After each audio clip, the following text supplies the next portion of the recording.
benção. Não quero tirar a tua paz, mas eu queria te fazer uma pergunta. Você se considera uma pessoa esquentadinha? Ou você convive ou conviveu com alguém assim? Bem, hoje nós vamos refletir um pouco sobre isso. A ira é uma reação emocional intensa diante de algo que percebemos como errado, injusto, frustrante ou ameaçador. Em si mesmo, a ira não é necessariamente má. Todos os seres humanos sentem ira em algum momento de suas vidas. O problema surge quando ela deixa de ser uma resposta momentânea e passa a governar o comportamento. Quando isso acontece, a pessoa perde a capacidade de responder de forma equilibrada e passa a agir impulsivamente, agressivamente ou de maneira destrutiva. A ira descontrolada não apenas revela o que alguém sente, mas também afeta profundamente a forma como essa pessoa trata as outras pessoas. O abuso relacional, que é o relacionamento com a presença de abusos, acontece quando uma pessoa usa seu poder, sua força emocional, sua posição ou a sua influência para controlar, intimidar, manipular ou ferir outra pessoa de forma recorrente. Nem todo abuso envolve violência física, e isso nos chama atenção. Muitas vezes, ele aparece através de humilhações constantes, ameaças, gritos, desprezo, manipulação emocional, controle excessivo ou comportamentos que fazem a outra pessoa viver com medo ou insegurança.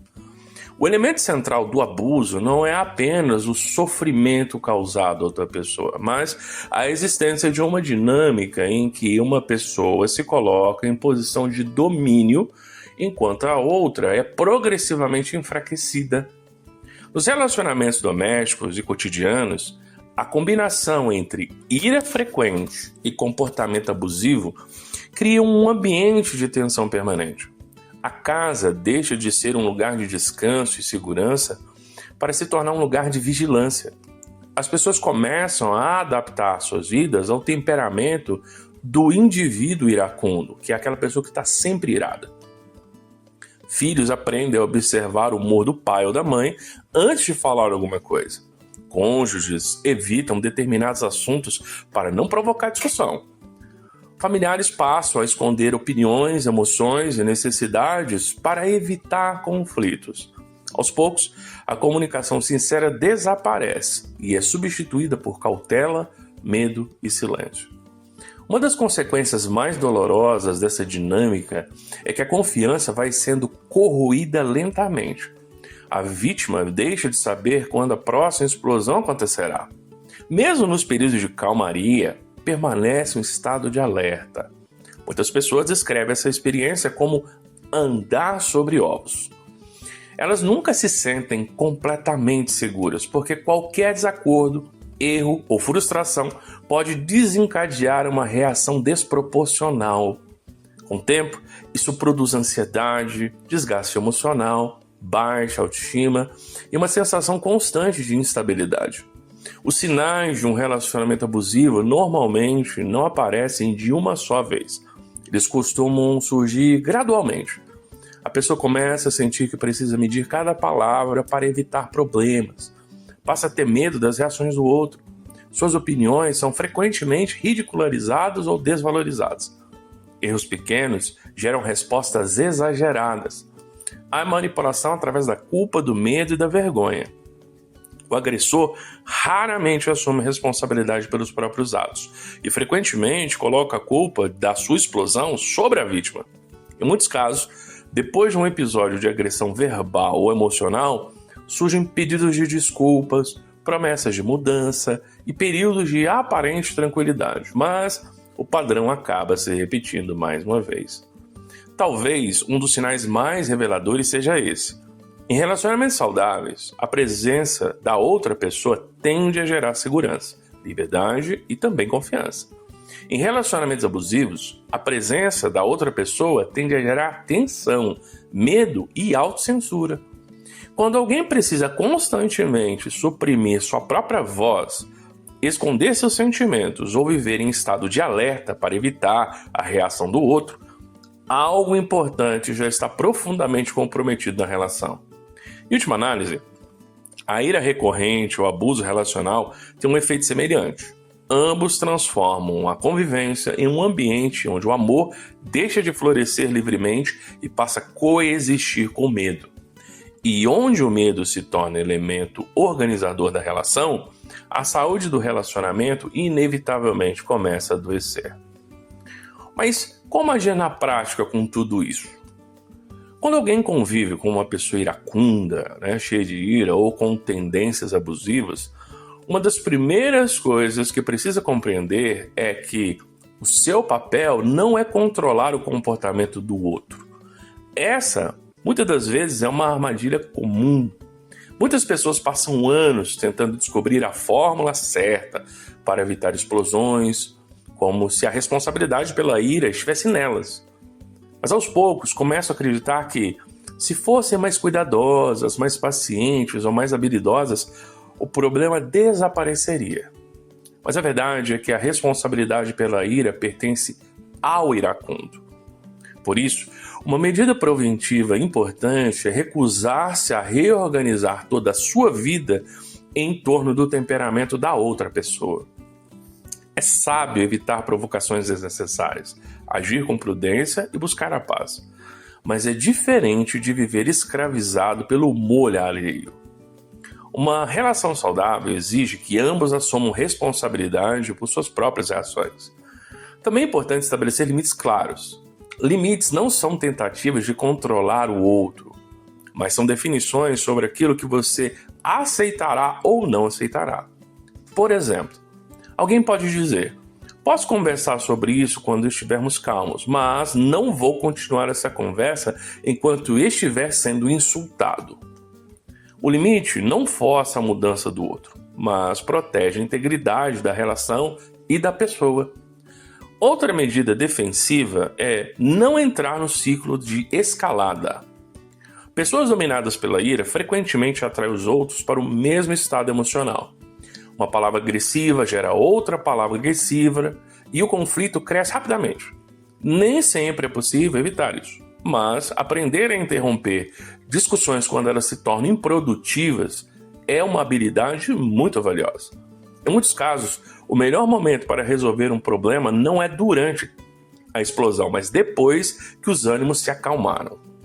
Também é necessário observar padrões em vez de episódios isolados. Todos podem ter um dia ruim, isso é comum. Todos podem dizer algo de que se arrependam. O que merece atenção especial é a repetição. Quando a ira, a intimidação, os gritos, as humilhações ou a manipulação se tornam frequentes, o problema deixou de ser um incidente e passou a ser uma dinâmica relacional.